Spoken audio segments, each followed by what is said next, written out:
পরিবেশ সংরক্ষণ। তার আগে জানতে হবে পরিবেশটা কি। পরিবেশটা হলো আমাদের চারপাশে গাছপালা, তারপরে হলে কি মাটি, পানি, বায়ু, আলো, ঘরবাড়ি, নদী, পাহাড়, পর্বত, যা কিছু আছে সবকিছু নিয়েই কিন্তু পরিবেশ। সবকিছু নিয়েই পরিবেশ।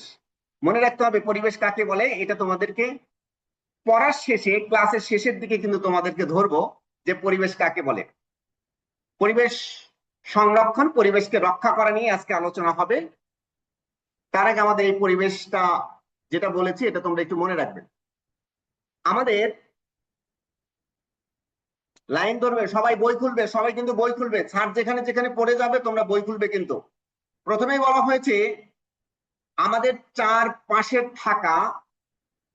চারপাশে থাকা মাটি, পানি, বায়ু, আলো, ঘর বাড়ি, নদী, পাহাড়, গাছপালা, পশু, পাখি।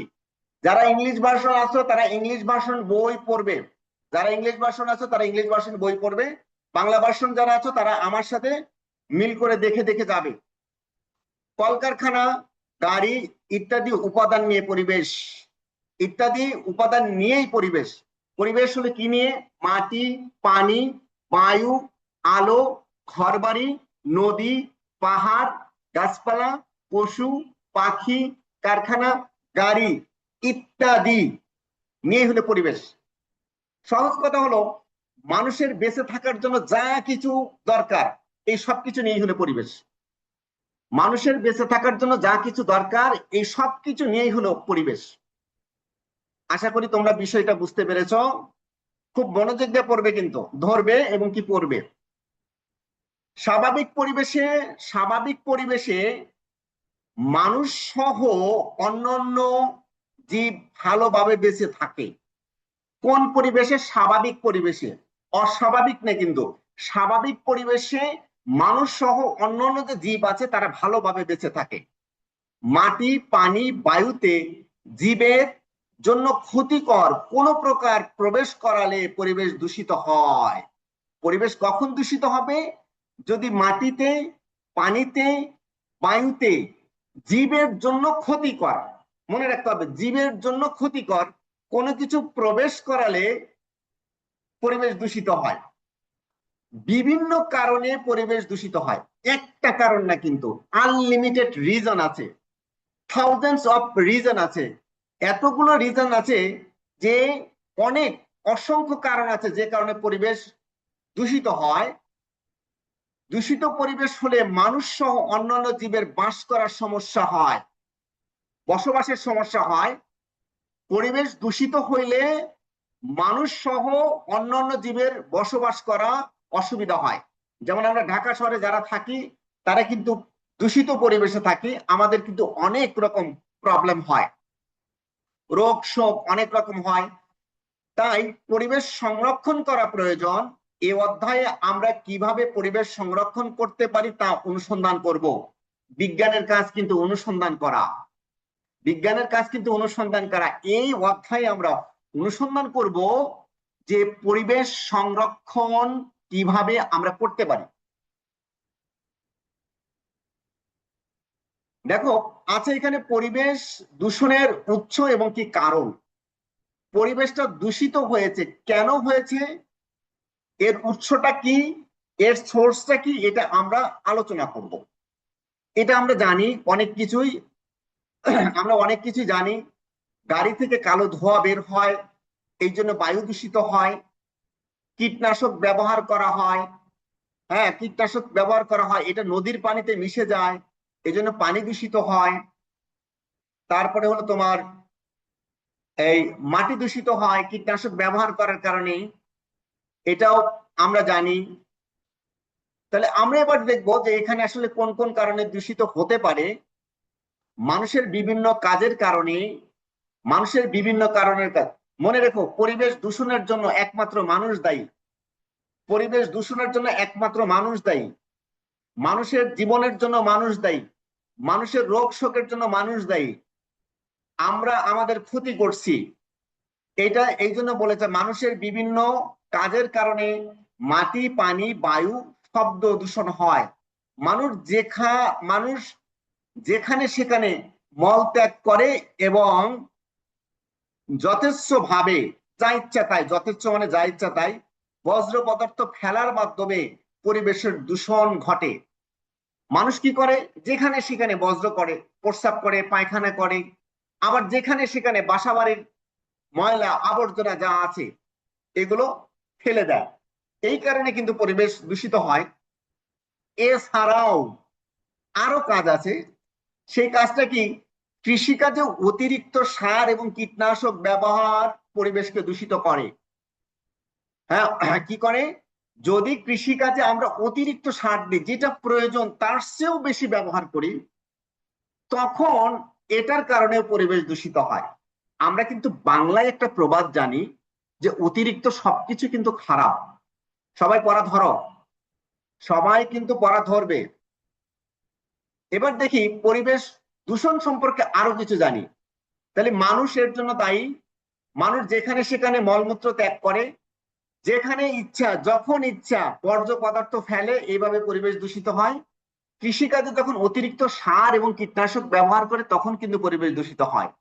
এছাড়াও কিভাবে দূষিত হতে পারে, আমরা দেখো ছবি দেখতে পাচ্ছি, একটা একটা মাটি দূষণের একটা ছবি দেখছি, বায়ু দূষণের একটা ছবি দেখছি, পানি দূষণের একটা ছবি দেখতে পাচ্ছি। মাটিতে বজ্র ফেলে রাখছে, আর বায়ু দূষিত হচ্ছে ইট ভাটার ধোঁয়া দিয়ে, কলকারখানার বজ্র দিয়ে পানি দূষিত হচ্ছে। মানুষের কিছু কিছু কাজের মাধ্যমে পরিবেশ দূষিত হয়। মাটি এবং পানিতে ময়লা আবর্জনা, মানুষের মল, বিভিন্ন প্রাণীর মল, শিল্প কারখানা এবং হাসপাতালের বজ্র ফেলার কারণে মাটি এবং পানি দূষিত হয়। যেখানে সেখানে পলিথিন ফেলে কৃষি জমিতে অতিরিক্ত সার কীটনাশক ব্যবহার করে মানুষ মাটি এবং পানির দূষণ ঘটায়। গাড়ি এবং ইটভাটার কালো ধোঁয়া, কলকারখানার উৎপন্ন ধোঁয়া ইত্যাদি থেকে বায়ু দূষিত হয়। গাছপালা, পলিথিন পোড়ানোর ধোঁয়া থেকে বায়ু দূষিত হয়। কলকারখানার উৎপন্ন তরল বজ্র পদার্থ থেকে পানি দূষিত হয়। বায়ু দূষিত হয় কিন্তু অনেক কারণে, বায়ু দূষিত হয় অনেক কারণে। পানি দূষিত হয় কলকারখানার বজ্র এবং কি তরল পদার্থ যখন কি হয় পানিতে মিশে যায়, তখন পানি দূষিত হয়। ওকে, সবাই কিন্তু খুব মনোযোগ দিয়ে পড়বো। আমি আবারও এই পারাটা পড়ে দিচ্ছি, আমি আবারও পড়ে দিচ্ছি তোমাদের। এবার প্রত্যেকটা কথা মনোযোগ দিয়ে আরো শুনবে। মানুষের কিছু কিছু কাজের মাধ্যমে পরিবেশ দূষিত হয়। মাটি এবং পানি, ময়লা আবর্জনা, মানুষের মল, বিভিন্ন প্রাণীর মল, কলকারখানা, হাসপাতালের বজ্র ফেলার কারণে। গ্যালাক্সি আইডি থেকে ডিস্টার্ব করতেছ কারণে হাসপাতালের বজ্র ফেলার কারণে মাটি এবং পানি দূষিত হয়। যেখানে সেখানে পলিথিন ফেলে কৃষি জমিতে অতিরিক্ত সার বা কীটনাশক ব্যবহার করে মানুষ মাটি এবং পানির দূষণ ঘটায়।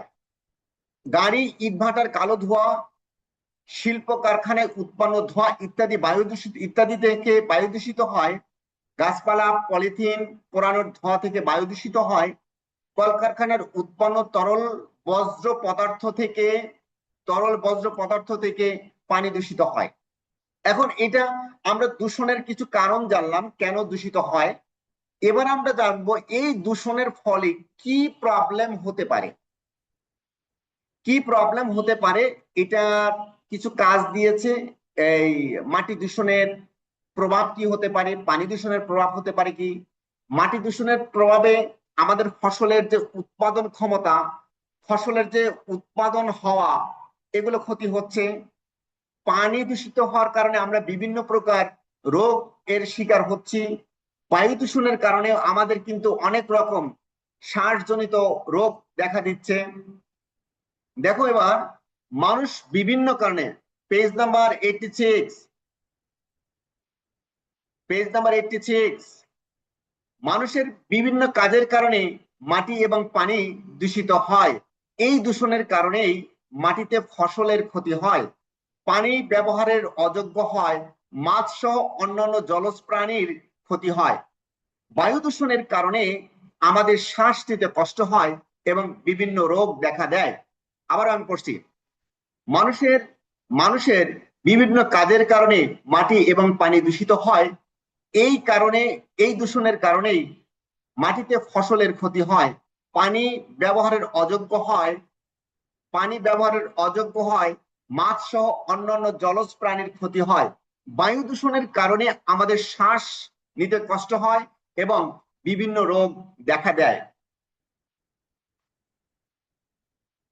এইবার আমরা যেটা পড়ব, দূষণের প্রভাব সম্পর্কে আরো কিছু জানি। এই দূষণের প্রভাবে আর কি কি হতে পারে, প্রভাব মানে তার ইম্প্যাক্টটা কি আমাদের উপরে, পরিবেশের প্রতি, আমাদের মানুষের প্রতি, সেটা আমরা দেখব। সবাই লাইন ধরবে কিন্তু, আমি দেখতেছি কে কে ধরছো আর কে কে ধরো নাই।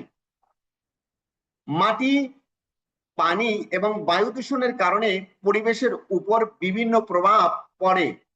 বায়ু দূষণের কারণে বাতাসের মাধ্যমে দুর্গন্ধ এবং রোগ জীবাণু ছড়ায়। মনে রাখতে হবে, রোগ জীবাণু ছড়ায় কিন্তু বায়ু দূষণের কারণে। এতে আমাদের শ্বাস নিতে অসুবিধা হয়, পশু পাখিরও জীবন বাঁচাতে কষ্ট হয়। বায়ু দূষণের কারণে পৃথিবীর তাপমাত্রা বৃদ্ধি পাচ্ছে। মনে রাখতে হবে, পৃথিবীর তাপমাত্রা কেন বৃদ্ধি পাচ্ছে? বায়ু দূষণের কারণে। এতে মেরু অঞ্চলের বরফ গলে সমুদ্রের পানির উচ্চতা বৃদ্ধি পাচ্ছে, পৃথিবীর নিচু ভূমি পানিতে ডুবে যাচ্ছে, মানুষের আবাসস্থল কমে যাচ্ছে। দূষিত বায়ুতে শ্বাস নেওয়ার কারণে মানুষের ফুসফুসে বিভিন্ন রোগের সৃষ্টি হয়, যেমন শ্বাসকষ্ট, অ্যাজমা, ফুসফুসের ক্যান্সার, এগুলো সব কিন্তু বায়ু দূষণের কারণে হয়। এবার এসে আমরা দেখব পানি দূষণ। পানি দূষণের কারণে মানুষের, পানি দূষণের কারণে আমাদের পানীয় ব্যবহারের অযোগ্য হয়ে পড়ে, খাবার উপযোগী নিরাপদ পানির পরিমাণ কমে যায়, পানিতে বসবাস করা মাছ অন্যান্য জীবের জীবন ঝুঁকিপূর্ণ হয়ে পড়ে। এতে মাছের অভাবে মানুষের প্রাণীজ প্রোটিন পাওয়ার সম্ভাবনা কমে যায়। ধরে ধরে পড়াচ্ছি কিন্তু। ফসল উৎপাদনের জন্য পানি ব্যবহার করতে অসুবিধা হয়, দূষিত পানি ব্যবহারের ফলে ফসল উৎপাদন কমে যায়। দূষিত পানি দিয়ে উৎপাদিত ফসল খেয়ে মানুষ এবং অন্যান্য জীবের বিভিন্ন রকম রোগ দেখা যায়। অর্থাৎ আমি দূষিত পানি দিয়ে যদি ফসল উৎপাদন করি, সেটা মানুষ খাইলে অথবা অন্যান্য জীব খাইলে তাদের বিভিন্ন রকম রোগ হয়। পানি দূষণের কারণে মানুষ পানিবাহিত রোগ পানিবাহিত রোগ, কলেরা, ডায়রিয়া, আমাশয় এবং বিভিন্ন ধরনের চর্মরোগে আক্রান্ত হয়। তাহলে পানি দূষণের কারণে যে সমস্ত রোগ হতে পারে, এক নম্বর কলেরা, ডায়রিয়া, আমাশয় এবং কি চর্মরোগ হতে পারে। মাটি দূষণের ফলে কি হয়? মাটি দূষণের ফলে মাটিতে গাছ জন্মাতে পারে না, চাষাবাদ ক্ষতিগ্রস্ত হয়, কেঁচো এবং উপকারী জীবাণু মরে যায়। কেঁচো কিন্তু আমাদের প্রাকৃতিক নাঙ্গল বলা হয়। এই কেঁচো কিন্তু মাটির উর্বরতা বাড়াতো, অর্থাৎ মাটিকে ফার্টাইল করতো, মাটিকে নরম করে দিত। কে নরম করে দিত? এটা কেঁচো। কেঁচো তোমরা দেখেছো কিনা জানি না, দেখাবো দেখাবো মনোযোগ দাও, একটু পরে কেঁচো দেখাবো তোমাদেরকে। মাটি দূষণের কারণে জমির উর্বরতা কমে যায়, জমিতে ফসল উৎপাদন হ্রাস পায়, কমে যায়। কৃষকের কৃষকের আর্থিক ক্ষতি হয়, দূষিত মাটিতে উৎপাদিত ফসল খেয়ে মানুষের স্বাস্থ্যের ক্ষতি হয়। আচ্ছা, দূষিত মাটিতে উৎপাদিত ফসল খেয়ে মানুষের স্বাস্থ্যের ক্ষতি হয়, মানুষ বিভিন্ন রোগে আক্রান্ত হয়, যেমন বিভিন্ন ধরনের চর্মরোগ এবং টিটেনাস। টিটেনাসের আরেকটা নাম হলো ধনুষ্টঙ্কার। তাহলে মাটি দূষণের কারণে কিন্তু হয় মানুষের চর্মরোগ, মাটি দূষণের কারণে কিন্তু কৃষকের আর্থিক ক্ষতি হয়, মাটি দূষণের কারণে কিন্তু ফসলের উর্বরতা কমে যায়, মাটি দূষণের কারণে কিন্তু কেঁচো এবং কি উপকারী যে অন্য অন্য জীবাণু আছে এগুলো কিন্তু মরে যাচ্ছে। টিটেনাসের অপর নাম হলো ধনুষ্টঙ্কার। মনোযোগ দিয়ে শুনো, আমাদের কিন্তু এই ক্লাস 5 জন টিচার মনিটরিং করতেছে। আজকের ক্লাস 5 জন টিচার আছে আমাদের সাথে। আমাদের 2 জন ম্যাডাম আছে, 3 জন ম্যাডাম আছে, 2 জন স্যার আছে। তোমরা কিন্তু জানো না কারা মনিটরিং করতেছে। পরিচয় করে দিব পরে, আগে পড়া শেষ করি। আমরা মানে কিভাবে দূষিত হয় এগুলো কিন্তু আমরা জানলাম, দূষণের কারণে কি কি প্রবলেম হতে পারে সেইটা জানলাম।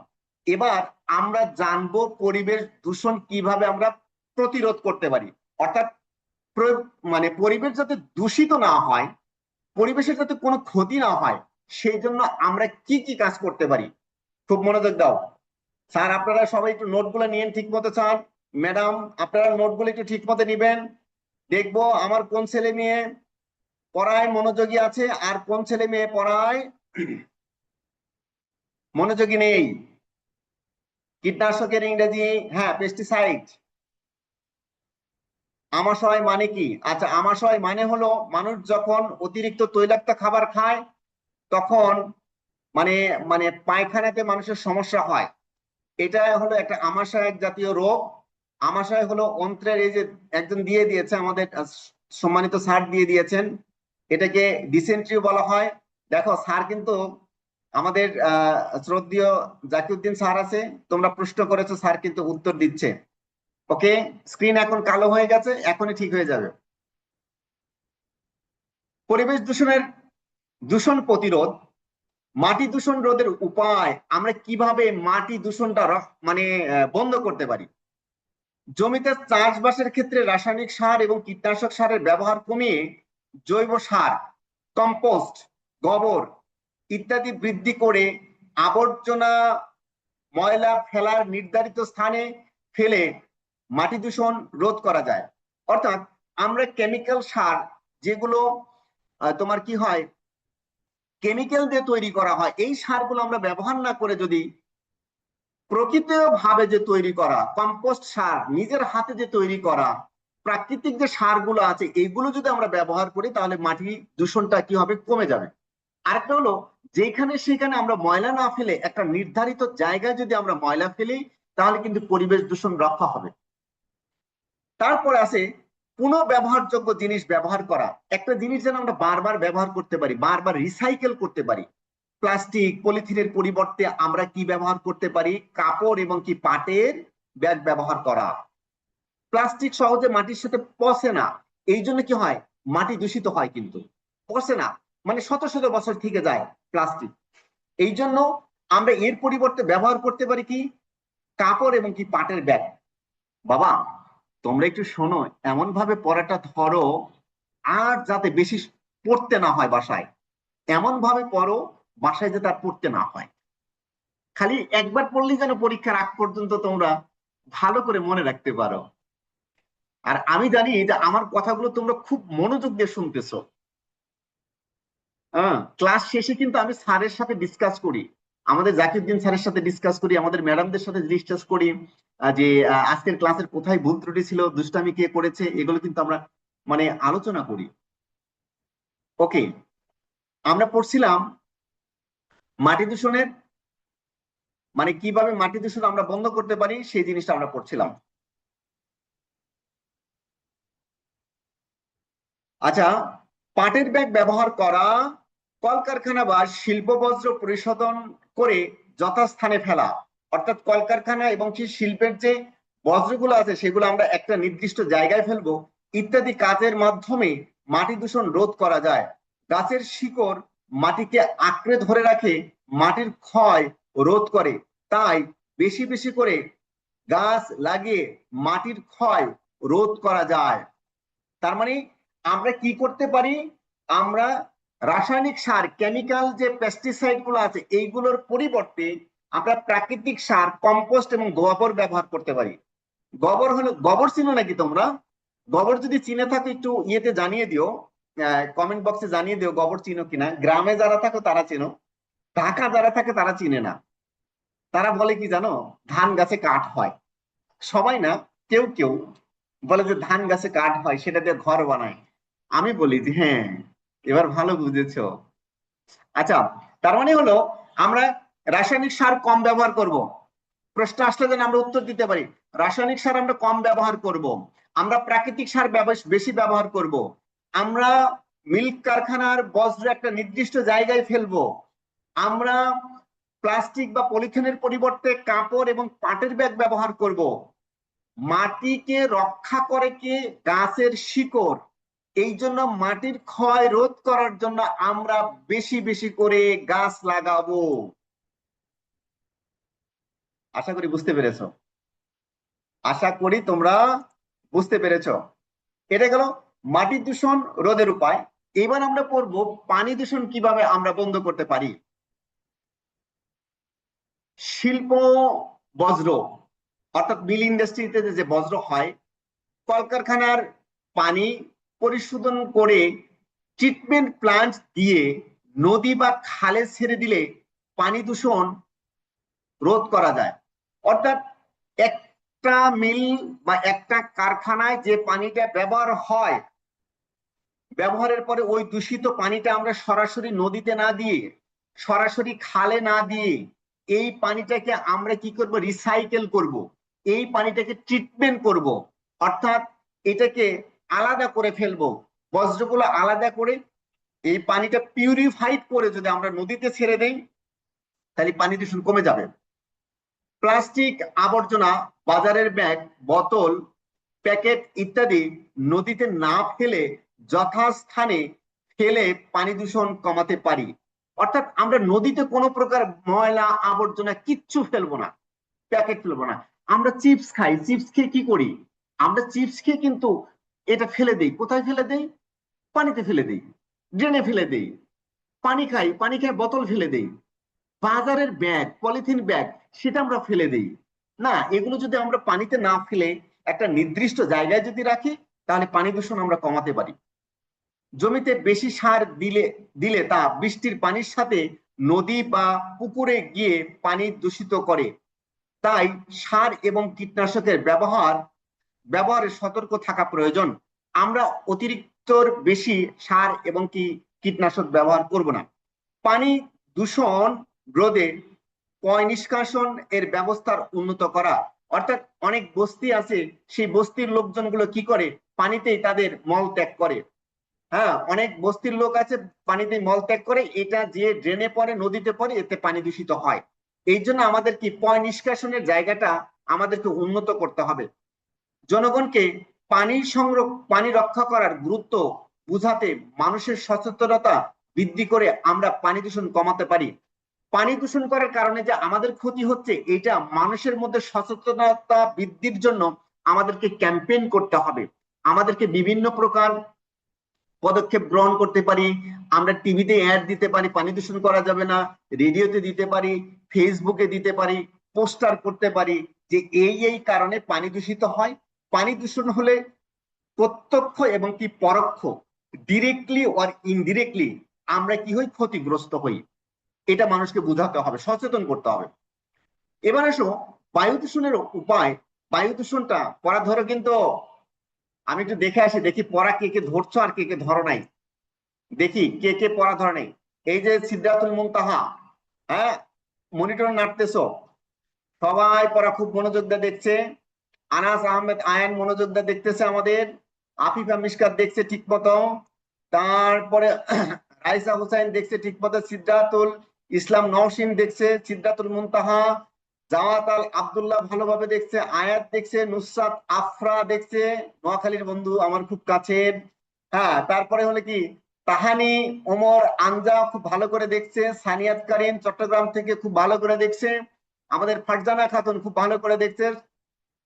সারা মেহজাবিন দেখছে। আমাদের সুফিয়া আক্তার খুব ভালো করে দেখছে। রাফিউল দেখছে। নাফি মনোযোগ দিয়ে দেখছে। আমাদের মুনতাহা রাহি দেখছে। আয়না সো, হ্যাঁ, আমাদের খুব অ্যাটেন্টিভ স্টুডেন্ট। আয়না খুব মনোযোগ দিয়ে দেখছে। মাহাদিয়া আফসিন খুব মনোযোগ দিয়ে দেখছে। খাদিজাতুল কোবরা, তারপরে হলো কি আদওয়া প্রসিদ্ধ দেখছে মনোযোগ দিয়ে। রুকাইয়া রহমান দেখছে। আব্দুল্লাহ আবরার মঈন দেখছে। ফাতেমা আক্তার থেকে 2 জন জয়েন করেছে। নাজমা ইসলাম সুমানা খুব মনোযোগ দিয়ে দেখছে বই। মালিহা আক্তার দেখেছে। আইফোন থেকে জয়েন করেছে, সেও দেখছে। আমাদের মিমু খুব মনোযোগ দিয়ে দেখতেছে। আদিবা তাহসিন ওহি দেখছে। রাফিউল আলম খুব মনোযোগ দিয়ে দেখছে। সিদরাতুল মুনতাহা, অনেক বইয়ের নাম সিদরাতুল মুনতাহা। মুহতাসিম হুসাইন জারিফ, তোমাকে দেখতে পাচ্ছি না। আমাদের আরো কিছু দেখছি। আহ মিনহামণি বন্ধ, অনেকেই বন্ধ করে রেখেছে, অনেকেই বন্ধ করে রেখেছে। আচ্ছা, অসংখ্য ধন্যবাদ। যারা বন্ধ করে রাখছো তারা কিন্তু ক্ষতিগ্রস্ত হচ্ছ, যারা বন্ধ করে রাখছো তারা কিন্তু ক্ষতিগ্রস্ত হচ্ছ। ওকে, ওকে, অসংখ্য ধন্যবাদ। সবাই অনেক মনোযোগ দিয়ে ক্লাসটা করতেছো।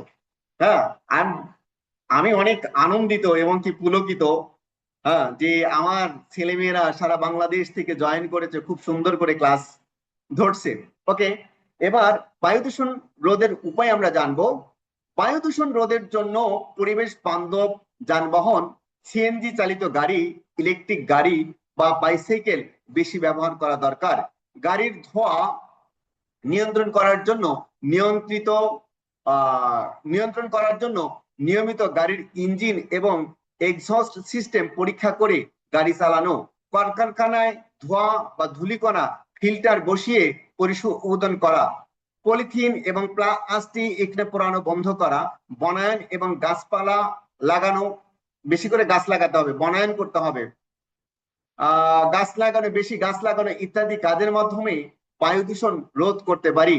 তাই সচেতনতা, পরিবেশ বান্ধব কাজের অভ্যাস, আধুনিক প্রযুক্তি ব্যবহার করে বায়ু দূষণ রোধ করা যায়।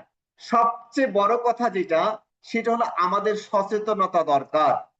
আমরা যত বেশি সচেতন হব, পরিবেশ দূষণ তত রক্ষা পাবে এবং কি আমাদের জীবন যাত্রা তত ভালো হবে।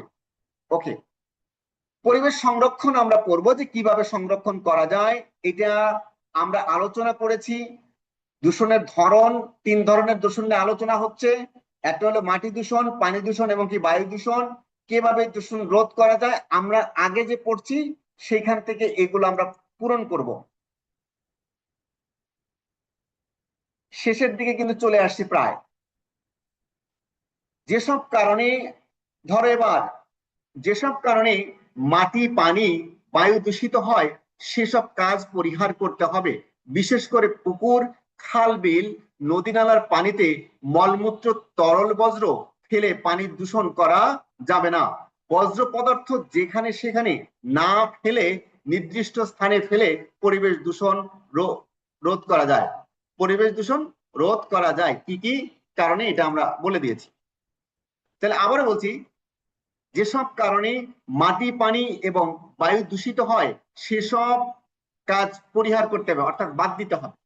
সেসব কাজ আমরা কি করব? বাদ দিব। বিশেষ করে পুকুর, খাল, বিল, নদী নালার পানিতে মলমূত্র, তরল পদার্থ পানি দূষণ ফেলে, সরি, মলমূত্র, তরল পদার্থ ফেলে পানি দূষণ করা যাবে না। বজ্র পদার্থ যেখানে সেখানে না ফেলে নির্দিষ্ট স্থানে ফেলে পরিবেশ দূষণ রোধ করা যায়। পরিবেশ দূষণ সংরক্ষণ, আঞ্জা আঞ্জা মনোযোগ দিবে। পরিবেশ দূষণ সংরক্ষণ সম্পর্কে আরো কিছু জানি। প্লাস্টিক, পলিথিন, প্লাস্টিক পুনর্ব্যবহার করে জীবাশ্ম জ্বালানির ব্যবহার কমিয়ে পরিবেশ দূষণ রোধ করা যায়। এতে পরিবেশের সুরক্ষা হয়। বিদ্যুৎ জ্বালানির অপচয় রোধ করে পরিবেশকে রক্ষা করা যায়। অর্থাৎ বেশি আমরা বিদ্যুৎ খরচ করব না, কারণ বিদ্যুৎ খরচ করতে গেলে আমাদেরকে কয়লা পোড়াতে হয়।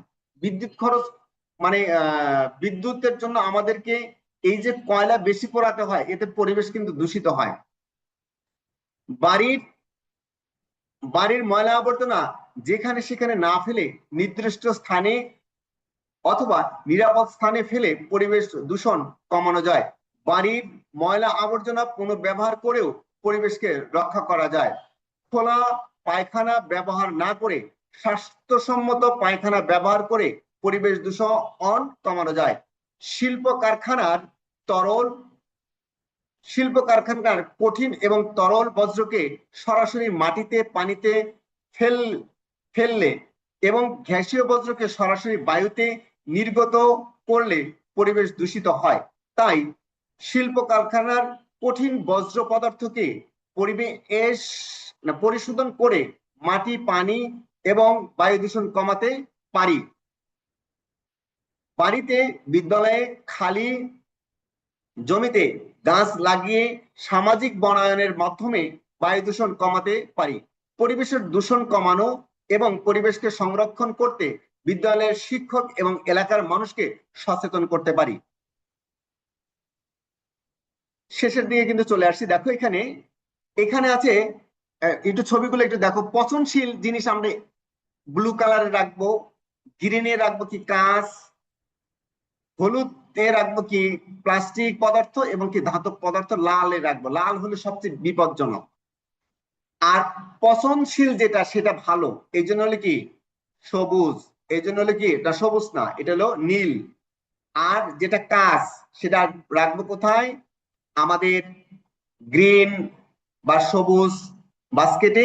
ইয়েলো বাস্কেটে রাখবো আমরা প্লাস্টিক, যেগুলো সহজে পচে না। আর সবচেয়ে বিপজ্জনক যেগুলো ধাতব সেগুলো রাখবো লাল বক্সে। এটা বাসাতে আমাদের থাকতে পারে, এটা হসপিটালে থাকে। গাছের পরিচর্যা করছে দুইজন। তারপরে দেখো সামাজিক বনায়ন, রাস্তার চারপাশে গাছ লাগিয়ে মানুষকে আমরা আরো ভালোভাবে বাঁচার জন্য এই সহযোগিতা করতে পারি। সবার আগে আমাদেরকে সচেতন হইতে হবে।